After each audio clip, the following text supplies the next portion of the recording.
Hello, ladies and gentlemen, boys and girls. I am Sir Worldwide. Right now we got some serious girls talking about something you got to hear. I mean, we got Tiffany here. She's from a place everybody on the planet knows this place, Minnesota. So I'm gonna let you guys take it.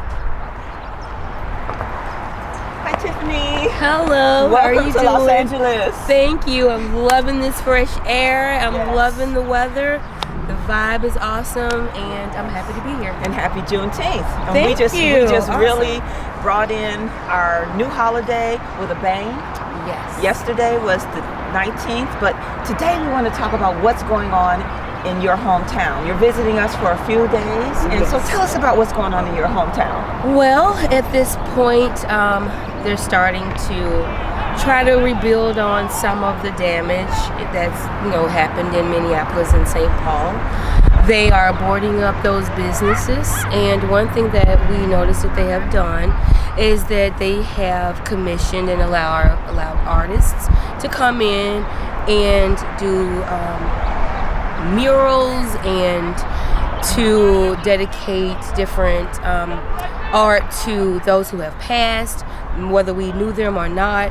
And another thing that I found interesting is, as we are doing this healing, because Minneapolis and St. Paul, they're actually really great cities.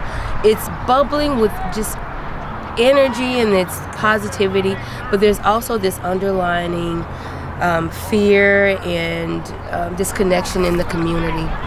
So what they're doing right now is, as they're doing the rebuild and they're trying to acknowledge some of the pain that has happened in our community, they're also doing tours, which to me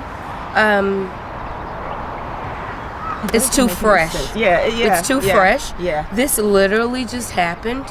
They're literally before we can even do any real healing, and we're just now acknowledging that there is a problem. There's still people who don't feel that there's a problem.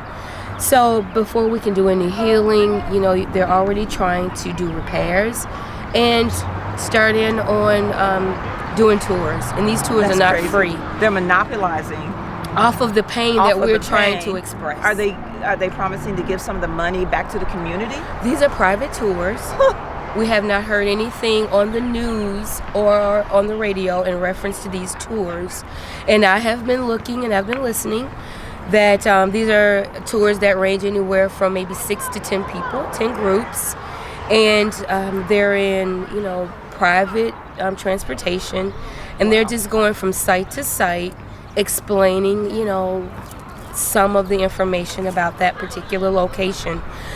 But what hurts me the most is the pain is not over, the issue has not been resolved, and yet again being made money off of the community and the pain and the fear, and that's still dwelling there, that is barely just now being acknowledged, and it's just the tip of the iceberg. It really is. And it's just the beginning, and I'm so glad that we rose up. Because at first I was angry over our rising up over the death of George Floyd, because I was like, well, Pookie just killed Junebug down the street and nobody said nothing. Why does it take a white person to kill us before we say something? So, but no matter what it took, I'm glad it took something, because this is a movement that will not stop. No. And what they're doing in your hometown, it is disrespectful. Yeah. To have paid tours, and no promise to give some of the proceeds to the community. They have not acknowledged any of that information. The thing that I've noticed that's going on right now is the big movement to do the repairs. There's more of a movement and concern about inanimate objects like a building versus the living people that are walking around still in pain. A lot of us still dealing with PTSD and all this traumatic events that keep happening in our community, and that the fact that there was a movement to do repairs on that quicker than trying to help us just lets me know where where that real interest really is. And you're absolutely right. We have a multitude of issues going on in our community. Yes. That killing of one another, that black on black murders. That lack of self-love. Yes. And I know a lot of us feel like we have to do that. We have to survive in the street. So we see each other not as brother and sister, but as someone that's going to come and try to hurt us. Exactly. And I think we have to start changing that mentality. Yeah. You know, but before we can even get to that level, we just need to get our lives in check and get people to stop hurting us. Yeah. Because, you know, and there is overwhelmingly, clear what we need to be working on. Yes. How we treat each other, how we view each other, trust and loving each other. And it starts with how we view and see ourselves. It does. And once we start loving and caring for ourselves and doing that self-care, then when I look at you, I can see this beautiful black woman that is connected to me. Exactly. There is no real disconnect. And there is no disconnect, and we've been told that I'm mad at you. For what? But we've always had that, and that's why Europeans can come into our community because we have this natural love for everybody. We're not looking at you and want to kill you because you're a white person or anything. That's the furthest thing from our mind. But they're taking advantage of our natural love. Right. So at some point, we're going to have to make a decision on how we're going to handle people who hate us because of the color of our skin, and because for no they're other not reason, going away. For no other reason. I don't care how many protests, how much we stand up for ourselves. There is always going to be a group that don't like us, whether it be because of how we excel. Yeah, we're just the best at everything. Anything they can do, we can do better. Everything.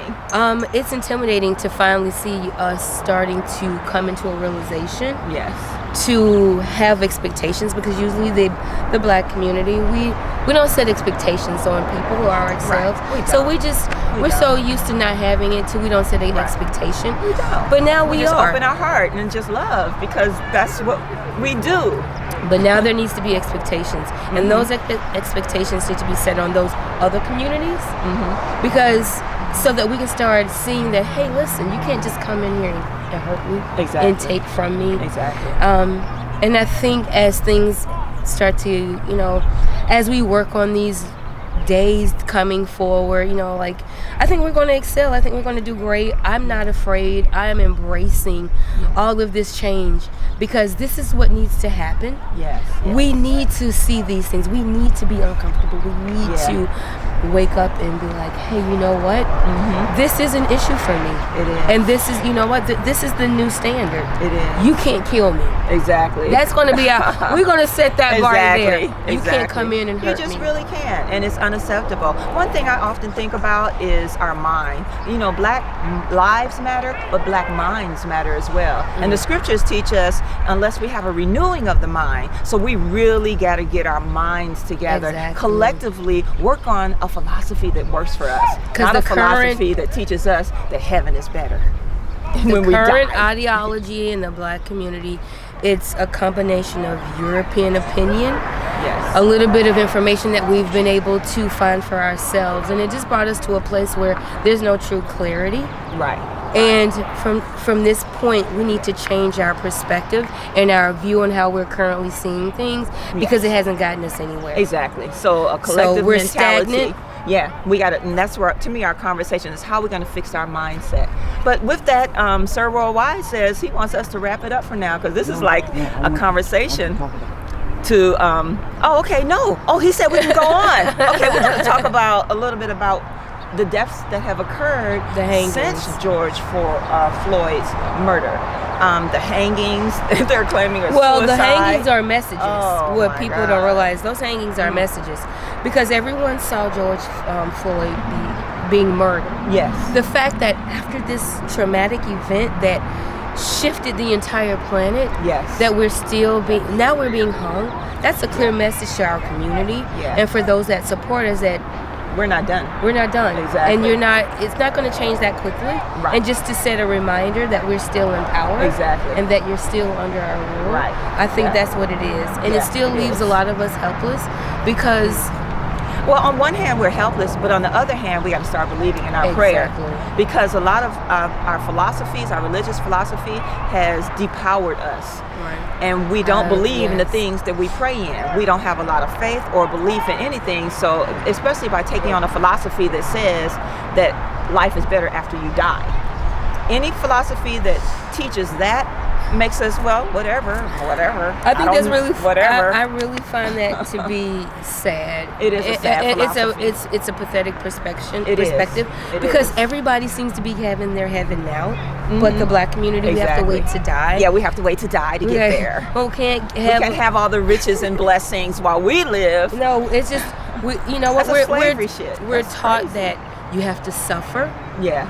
And you have to be lowly. You have to, you know, You have to be you humble. can't have pride. Don't say nothing. If we pride. lynch you, don't say anything. Just, you know, do your little picket, but don't go out and start international trade and commerce on us. Don't Okay. try to think for yourself. Don't try to have a Exactly. business. Don't try to elevate. Exactly. Don't try to have a collective relationship with your community. Exactly. You suffer. You be humble. And you'll get yours then when you die. You die when we say you die, and Exactly. then maybe when you go to heaven Exactly. to the what's waiting for you there. Exactly. No, So that whole mentality has got to be destroyed, and it is dying out because the new generation is not accepting it at all. No. They're saying bullshit to these fake ass religion, these fake ass philosophies. They don't want to hear nothing about that bullshit at all. And They want to be able to read and look at something tangible that Exactly. actually makes sense. Exactly. Because, you know, I just believe that we need to continue to elevate, keep focusing on us as a community. Yes. And you're right, we need healthy minds. Yeah, work on our mindset. But a lot of times people don't know how to work on their mindset, and the psychologists are so quiet.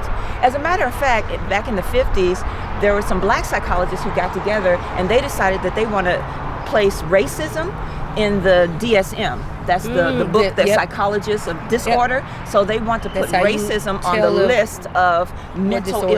illnesses. Yep. That book just tells you these are all of the requirements to be able to be labeled this particular mental illness. Exactly. And they put that in there. That's So if racism is put on the list of mental disorders, then maybe people would get help. Just like they use the word white supremacy. It's not white supremacy, it's white Satanism. Sorry, it's Satanism, it's not supreme. There's nothing supreme about anywhere where you're what they're doing. It's Like evil. people need to stop saying it's just wicked. it's supreme. It's No. wicked, and I've heard people say, "Oh well, throughout history, anyone who's in power, they're the ones that usually dictate." Well, then that's to you how evil, the history. it's Satanism.